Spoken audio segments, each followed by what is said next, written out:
Haleluya, haleluya. Saya ingin menyapa semua dulu shalom.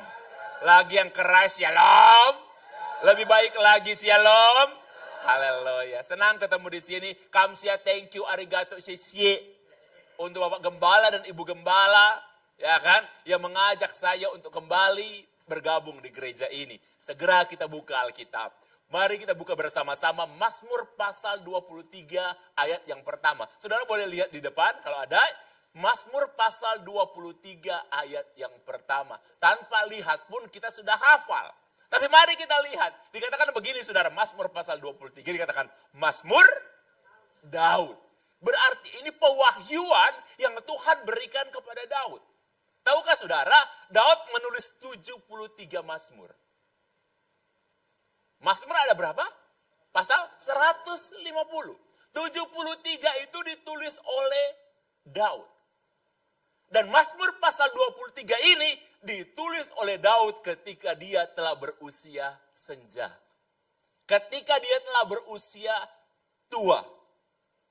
Jadi kalau saudara baca 73 Mazmur, kalau saudara ingin ambil kesimpulan dari semua Mazmur Daud, itu ada di Mazmur pasal 23. Dikatakan begini, Mazmur Daud. Daud bilang begini saudara dalam pengalaman hidupnya ayat yang pertama. Tuhan adalah apa? Gembalaku. Takkan kekurangan aku. Jadi di masa tua Daud boleh bilang begini. Hidupku tidak kekurangan. Biasanya orang kalau menjelang pensiun, sudah sakit-sakitan, udah banyak sakit hati, saudara kurang dalam banyak hal. Tapi Daud bilang begini, Tuhan adalah gembalaku, aku tak akan kekurangan. Pertanyaannya, kadang-kadang kita salah memahami konsep tentang kekurangan ini. Saya mau nanya, menurut Bapak dan Ibu, apakah sepanjang hidup Daud tidak kekurangan? Banyak. Banyak. Saudara, masalah hidup orang percaya, kebanyakan bukan karena kita tidak diberkati. Tapi kita nggak pernah merasa cukup dengan berkat Tuhan. Oke? Daud punya banyak masalah, tapi dia bilang begini, aku tidak kekurangan. Yang berbahaya dari kita sebenarnya rasa tidak cukup. Rasaku kurang. Saya mau kasih contoh. Satu hari, salah seorang, dulu kan saya bina anak sel. Mereka udah dewasa, mereka udah menikah, punya anak, punya istri. Satu hari salah seorang anak sel saya telepon saya, dia bilang begini, Kak, biasa mereka panggil kakak dulu. Kak, kenapa?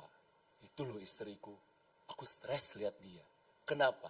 Kakak tahu, dia lagi terobsesi untuk berat badannya itu di angka 45. Kakak kan tahu dia pernah berat sampai 55, 53. Kakak kan tahu, iya benar.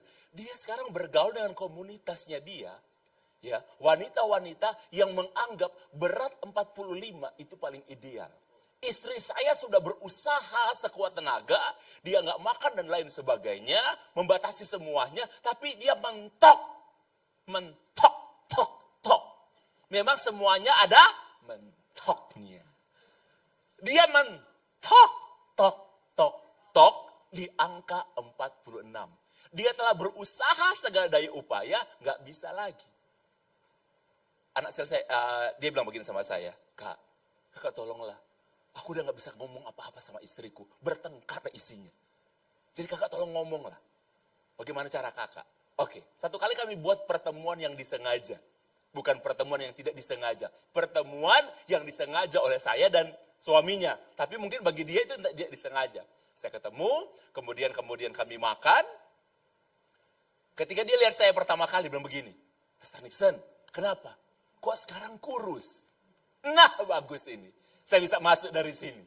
Dia langsung bilang, komentari saya, karena orang kalau terobsesi dengan berat badan, suka juga melihat berat badan orang. Jadi begini, kok kurus? Saya bilang sama dia. Singkatnya begini, saya bilang begini, saya ini pernah berat di angka paling berat.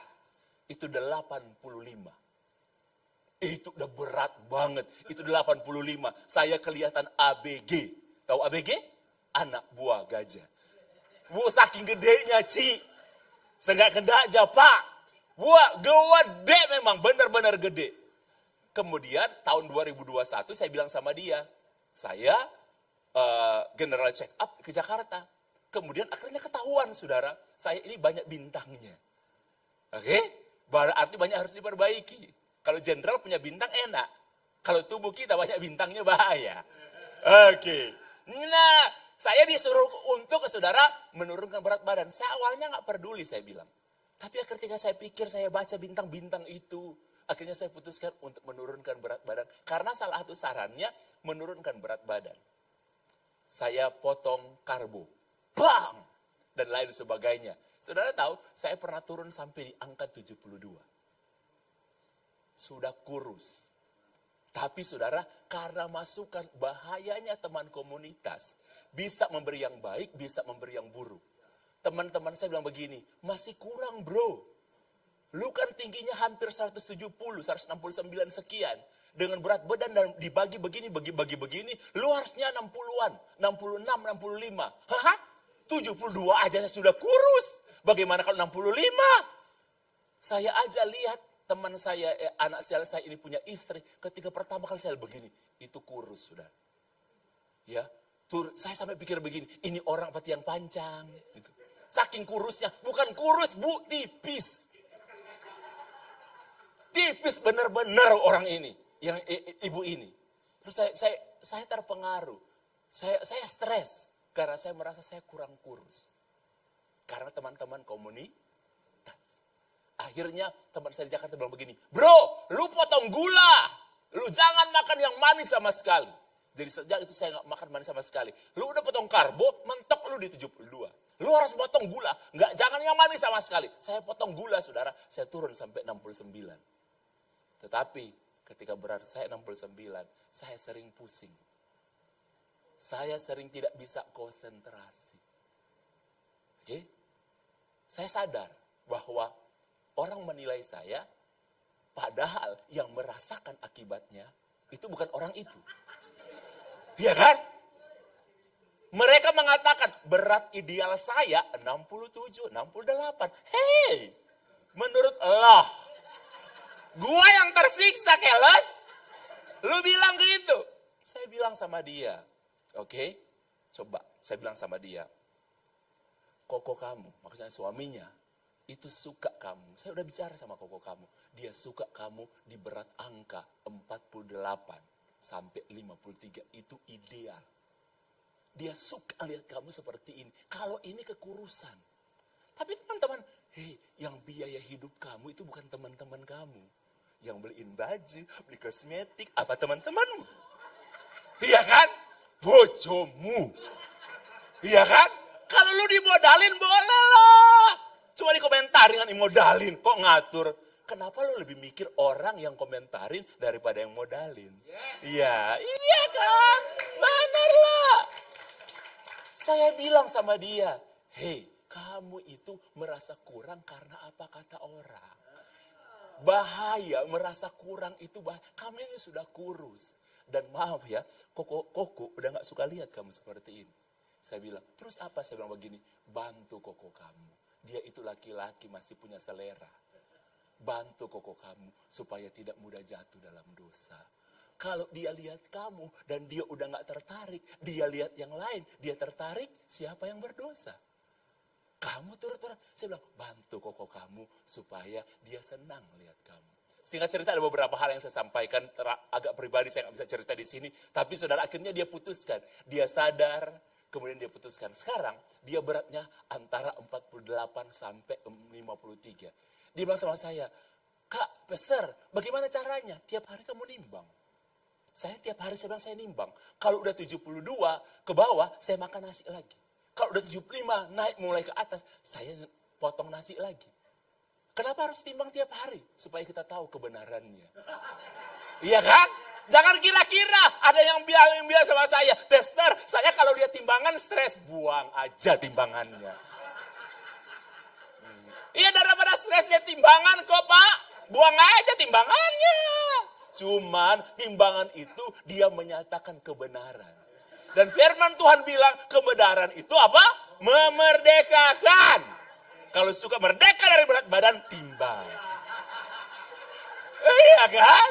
Loh, kadang-kadang orang nggak mau kebenaran, nggak mau check up, takut penyakit saya ketahuan. Tapi bagus, kebenaran itu apa? Memerdekakan. Akhirnya dia sadar dan dia sekarang happy, nggak pernah merasa kurang lagi dengan berat badan. Kadang-kadang orang harus ditegur, harus diingatkan, ya kan? Dan suaminya happy, senang. Apakah Daud tidak kekurangan? Banyak. Ketika Tuhan telah menolak Saul menjadi raja Israel, Tuhan bilang sama Samuel, pergi ke rumah Isai, salah seorang anaknya akan aku pilih jadi raja. Samuel datang ngomong begini, mana anak-anakmu? Di antara anakmu ada yang Tuhan pilih untuk jadi raja selanjutnya. Dibawalah semua anak-anaknya dia. Dan Samuel saling melihat, oh inilah calon raja Israel. Tapi semua yang datang ditunjukkan oleh Isai, Tuhan tidak bicara apa-apa sama Samuel. Samuel tanya begini, hoi, inikah semua anak-anakmu? Oh, sorry, ada satu lagi. Di mana dia? Sedang mengembalakan kambing dan domba. Samuel bilang begini, panggil dia, karena kita tidak pernah akan makan, tidak akan makan kalau dia belum datang. Ketika Daud datang, firman Tuhan bilang apa? Dia wajahnya apa? Kemerah-merahan. Pipinya itu kemerah-merahan. Makanya dulu ada tren, ibu-ibu supaya kelihatan masih remaja, pipinya suka dibuat merah-merah. Bener kan? Iya kan? Supaya kelihatan apa masih yang terus. Ya kan? Bukan remaja-remaji. Ya kan? Haleluya. Karena mungkin berdasarkan itu, saudara. Pipinya kemerah-merahan. Tuhan bilang apa sama Daud? Tuhan bilang apa sama Samuel? Urapilah dia. Daud tidak dianggap oleh papanya. Oke? Kenapa Daud nggak dipanggil? Berarti papanya ragu. Dia lihat Daud tidak punya potensi untuk jadi raja. Daud tidak punya kemampuan. Mengembalakan kambing domba aja hanya 2, 3. Terlalu sedikit. Karena papanya nggak percaya. Dalam arti begini, Daud diabaikan di keluarga. Dianggap tidak mampu. Tapi pernahkah Daud protes? Di sepanjang Mazmur ada 73 pasal? Tidak pernah. Karena bagi Daud kan sering. Firman Tuhan bilang, 7 kali dalam sehari dia apa? Memuji-muji Tuhan. Jadi bagi Daud, diabaikan enggak apa-apa. Tuhan cukup bagi dia. Amin? Ya, amin? Saudara, kalau saudara memang benar-benar melayani Tuhan, diabaikan di gereja, enggak ada masalah. Tersinggung boleh, tapi bilang, Tuhan cukup bagi saya. Amin? Saudara jangan kehilangan kepercayaan diri, cuman karena nggak dihargai. Aku udah melayani nggak dihargai, kurang ajar. Oh my God, oke? Cuma karena Anda dihargai, Anda bilang orang kurang ajar. Oh enggak, oke? Kalau saudara melayani Tuhan, kita nggak pernah kekurangan kasih, oke? Daud kekurangan, tapi bagi Daud Tuhan cukup. Kedua, Daud kekurangan apa lagi, saudara? Ya tadi itu karena Daud nggak dihargai. Oke? Kedua, ketika Daud diurapi oleh Samuel, kan belum dilantik. Diurapi itu seperti zaman sekarang kita bilang nubuatan. Lu bakalan jadi raja Israel berikutnya. Itu baru nubuatan. Hidup Daud ketika dia belum diurapi jadi raja, hidupnya tenang. Di padang rumput, nyanyi-nyanyi bersama kambing domba. Dia mungkin nyanyi, aku adalah anak gembala selalu. Dia selalu mungkin kayak gitu. Hidupnya berbalik justru ketika dia diurapi. Oke? Dikejar-kejar Saul untuk dibunuh. Yang kejar dia Raja Keles. Orang paling berkuasa di Israel. Tapi karena Tuhan lindungi selalu terhindar. Tapi akan ada niat untuk dibunuh. Harusnya Daud protes dong. Kok hidup saya justru ketika terima janji firman, justru berbalik dari kenyataan. Seperti apa yang dikatakan firman.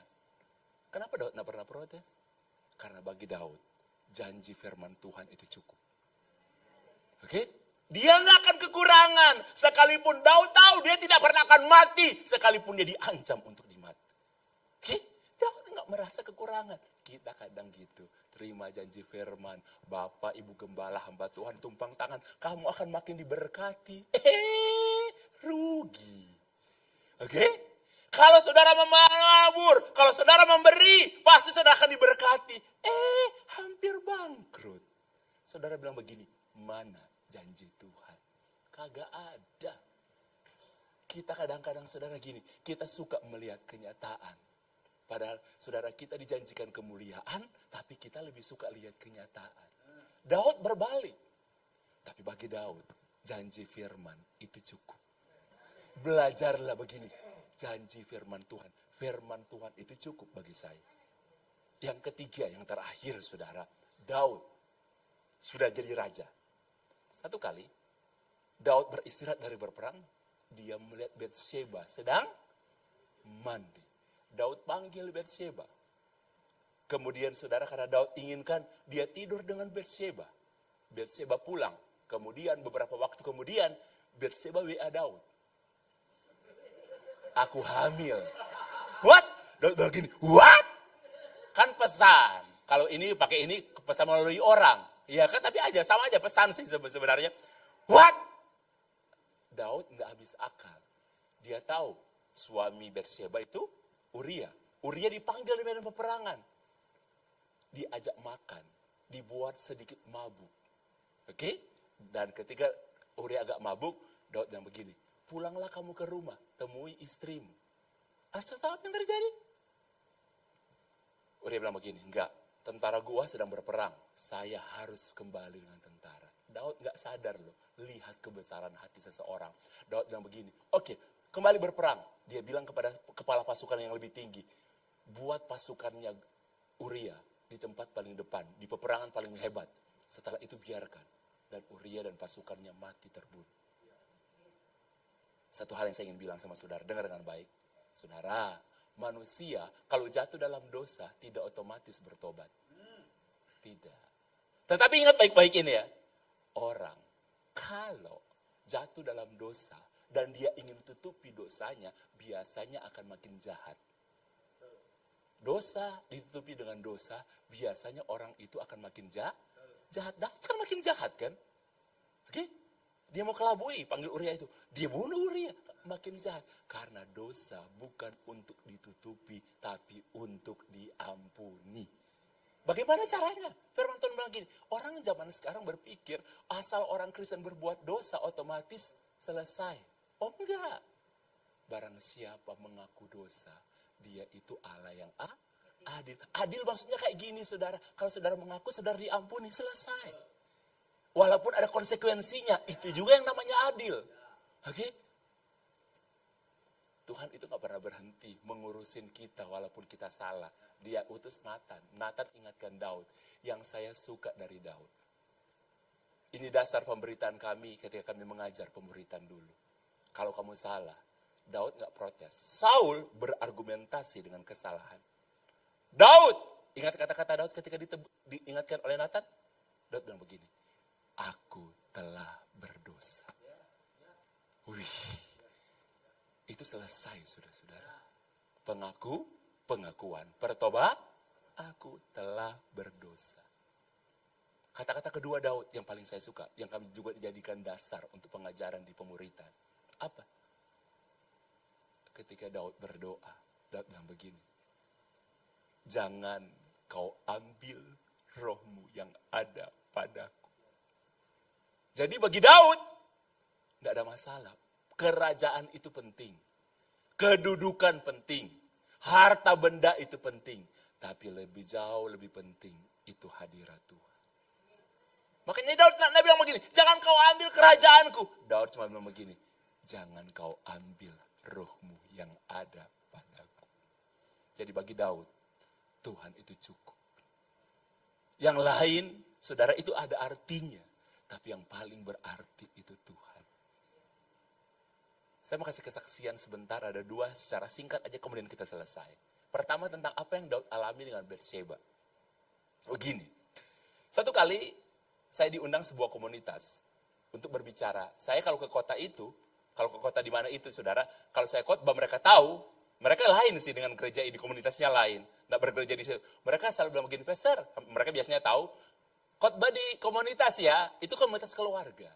Komunitas keluarga. Jadi kadang-kadang ada suami, istri, anak-anak, kadang-kadang cuma suami, istri. Mereka bilang, Pastor, boleh nggak sharing? Iya, temanya apa? Mereka bilang, kami udah sepakat Pastor, lama nggak bahas ini. Kami minta Pastor bahas tentang selingkuh. Saya bilang, saya nggak mau. Kalau kenapa Pastor nggak mau? Kalau kamu pakai kata selingkuh, saya nggak mau. Terus pakai kata apa? Berzina. Hah? Mereka bilang begini, Pastor, kasar sekali kata-kata itu. Saya bilang begini, di mana Alkitab mulai mengganti kata berzina dengan berselingkuh? Ada? Kasar memang itu berzina.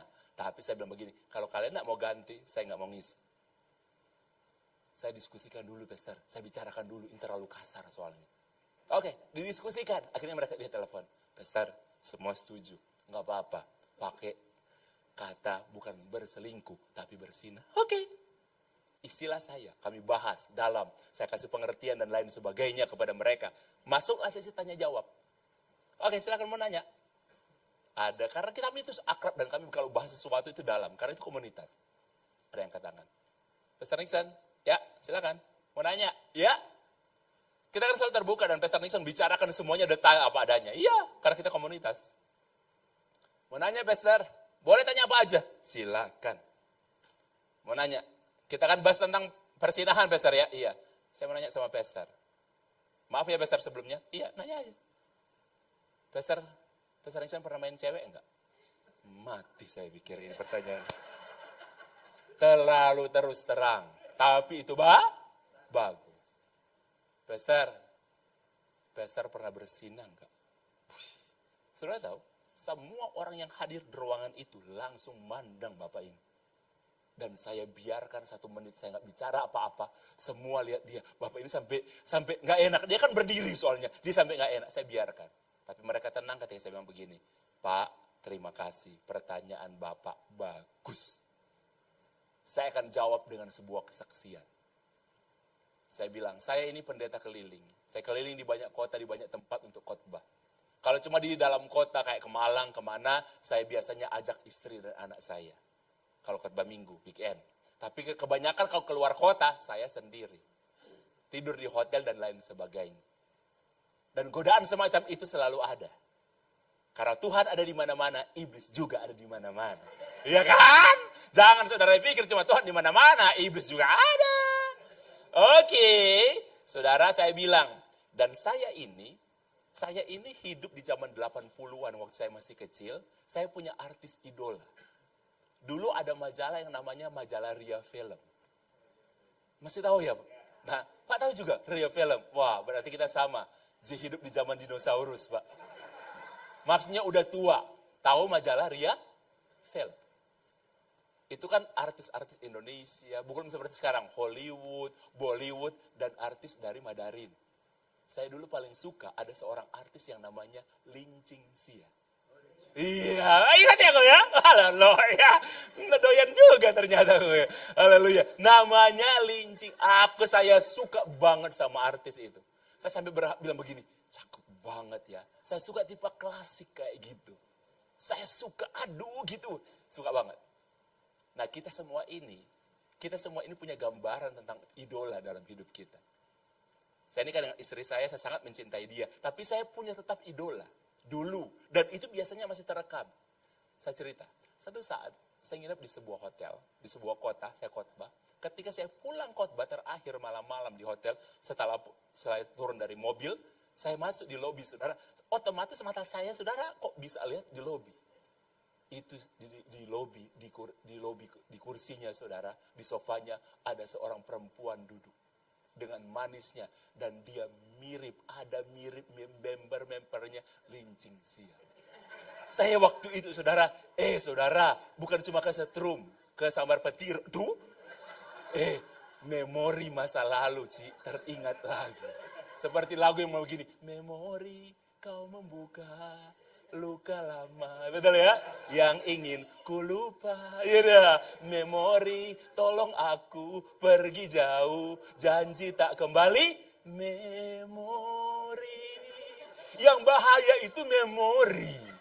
Iya kan? Seperti saudara, kenapa? Saya dengan istri saya dulu ada sebuah bakso di Surabaya yang kami suka. Bagi saya sekarang itu sudah nggak enak. Tapi kenapa? Sampai sekarang kadang-kadang saya suka makan di sana. Udah nggak enak sebenarnya. Oke? Dulu kan saya sering makan ke sana karena masih pacaran, masih miskin. Iya kan? Nggak bisa makan yang lebih enak lagi maksudnya. Itu sudah mahal bagi saya. Dulu, sekarang kan ya kita udah adalah duit yang bisa makan yang lebih high lagi, saudara. Bagi saya udah nggak enak. Tapi kenapa saya makan di sana? Bukan masalah rasa, masalah memori.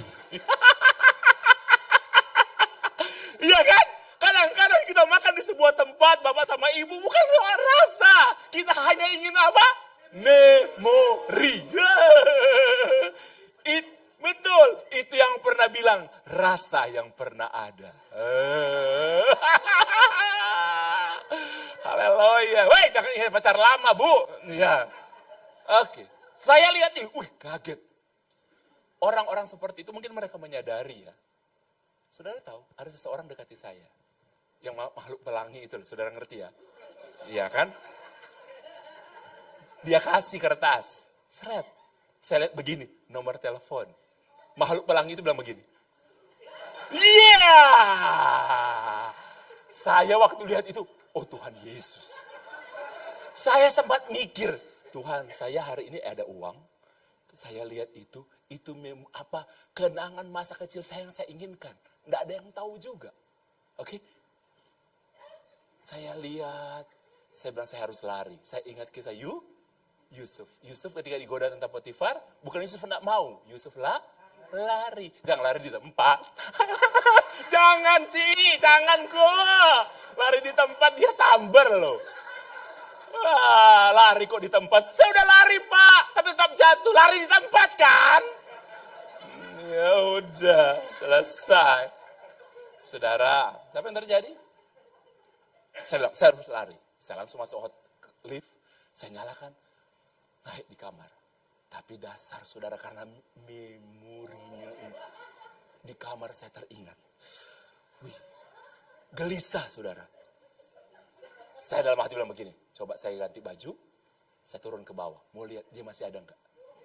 Tapi dalam hati saya berharap, dia udah diambil orang lain. Turunlah saya ke hotel. Dari hotel, saya lewat. Masih ada. Dan di sudut itu, dia tersenyum padaku. Mati saya bilang begini. Waduh, saya jujur apa adanya. Saya berpikir begini, apakah ini berkat bagi saya? Iya. Dia nggak pergi-pergi soalnya. Saudara jangan berpikir pendeta nggak punya selera loh. Jangan loh. Ibu-ibu jangan berpikir, suamiku udah diyakin, pasti seleranya udah rendah. Oh jangan. Roh Kudus mempertajam selera. Ibu-ibu jangan anggap, wah suamiku udah bertobat. Oh jangan. Walaupun kami punya Roh Kudus, kami masih bisa bedakan mana kambing, mana domba. Selesai. Saudara pikir saya nggak tertarik? Saya tertarik, jujur aja.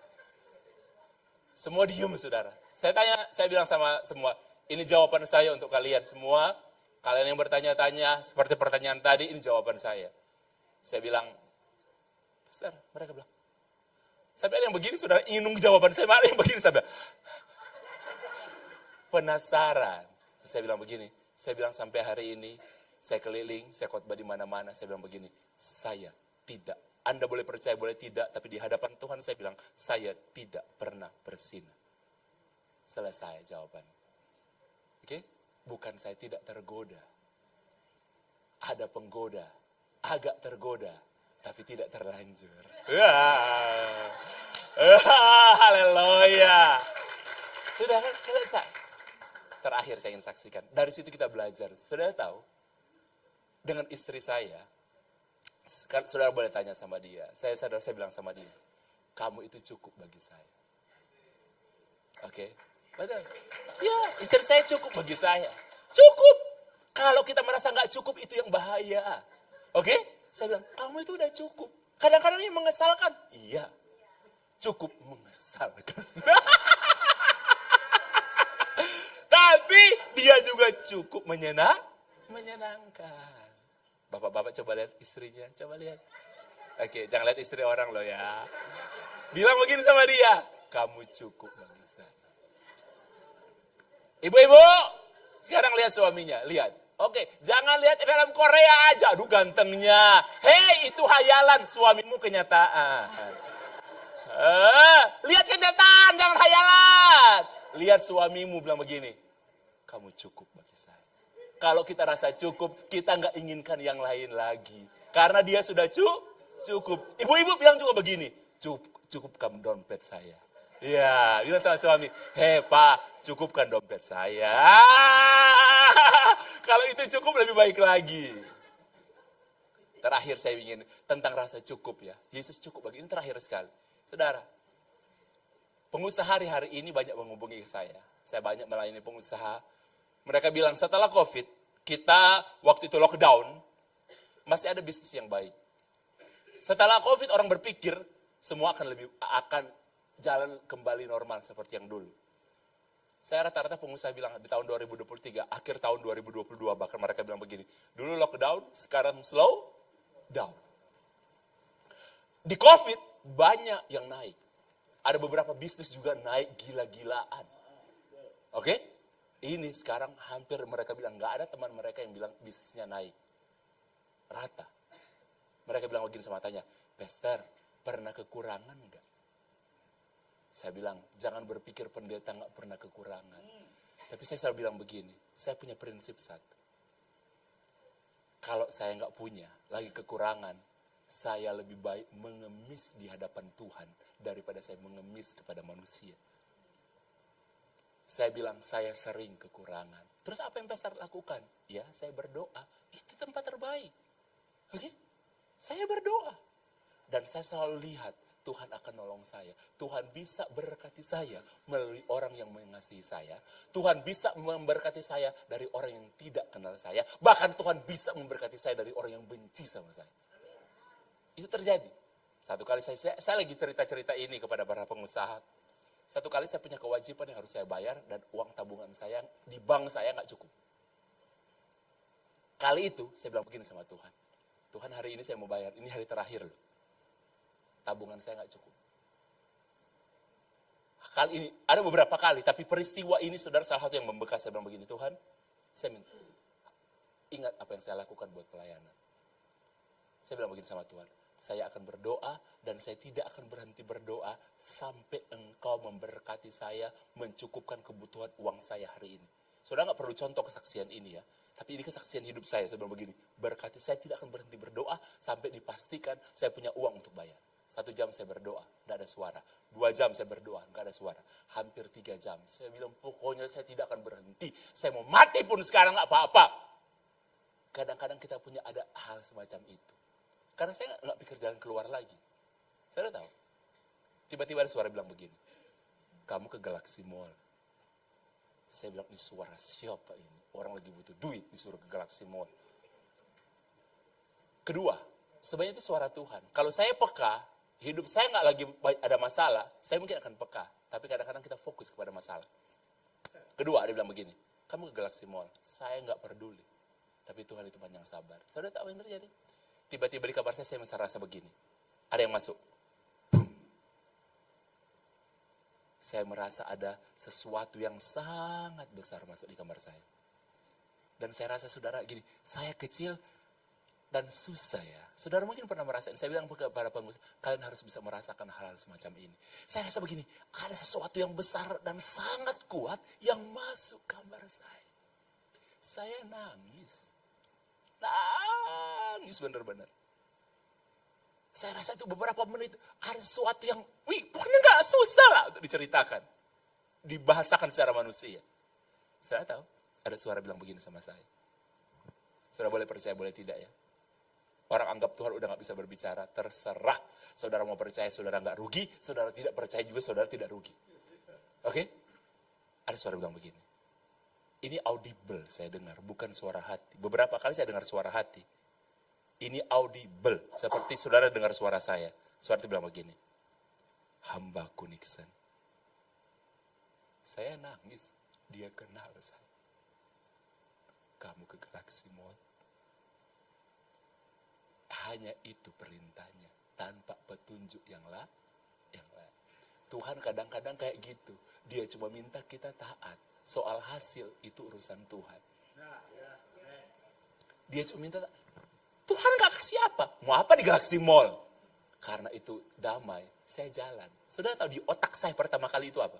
Pikiran manusia saya, ada orang yang transfer. Karena biasanya seperti itu. Saya langsung ke Galaxy Mall, saya datang ke ATM Center yang BBCA itu loh. Tapi saya nggak mau langsung masuk. Karena saya udah awali dengan suara Tuhan, saya tunggu suara Tuhan juga. Yang akan bilang begini, masuk, cek. Jadi Bapak Ibu, saya lewat di depan ATM. Loh, kok nggak ada suara suruh masuk ya? Balik lagi. Tidak ada suara juga yang suruh masuk. Loh, udah 2 kali, 3 kali. Nggak ada juga. 4 kali saya balik, tidak ada suara juga. Putus asa saya. Saya bilang cukup 4 kali. Kalau 7 kali bisa roboh itu ATM. Kayak tembok Yeriko keles. Saudara tahu, saya agak putus asa. Tiba-tiba ada seorang taci-taci tepuk pundak saya. Go. Iya. Tadi saya lewat sana. Saya ketemu seseorang. Dia menyerahkan ini. Itu amplop yang gede itu loh. Coklat yang besar. Yang ikat pakai benang. Yang besar bukan yang kecil, yang besar. Dia titip ini. Dia bilang begini. Ibu, tolong berikan amplop ini kepada orang yang pakai baju sana. Yang pria yang sana. Tolong ya. Loh, Bapak berikan aja sendiri. Oh jangan Bu, ini kejutan. Kalau saya berikan sendiri, ini bukan kejutan, bukan surprise. Ya udah saya ambil. Pak, tolong, tolong diterima. Saya bilang, Ci ini isinya apa? Ini saya nggak tahu. Loh, saya juga nggak tahu. Loh, saya bilang begini, Ci yang kasih ke Ci ini orangnya kayak apa? Orangnya tinggi, kayak orang-orang Timur Tengah. Sudah ya? Ci, ini isinya apa? Saya nggak tahu loh kok. Dia langsung pergi, dia juga takut, saya juga takut. Loh, kalau isinya narkoba. Kemudian saya masuk di koran, pendeta transaksi narkoba di mall. Mati saya, saudara. Cuma begini, saya ini kan pendeta. Ya kan, sebenarnya kalau dalam keadaan normal saya tahu kok itu isinya uang. Ya jujur aja kami pendeta biasa pegang amplop. Hus, ya kan. Saya pegang, tapi saudara tahu, saya akhirnya buka.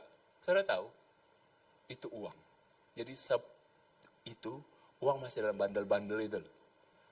Dan saudara tahu jumlahnya. Karena kita udah tahu tebakan berapa jumlahnya. Karena kan dalam bandel-bandel itu saudara banyak. Jauh lebih besar dari apa yang saya butuhkan. Saudara boleh perkirakan ya amplop sebesar itu. Jauh lebih besar dari yang saya butuhkan. Full amplop itu saudara. Saya sampai berpikir kenapa nggak gardu sekaligus ya gitu kan. Iya kan kok ini cuma amplop tapi saya bersyukur. Saya tahu. Saya telepon pendoa saya. Saya kan punya orang pendoa. Saya telepon mereka. Saya cerita. Pendoa saya yang paling senior.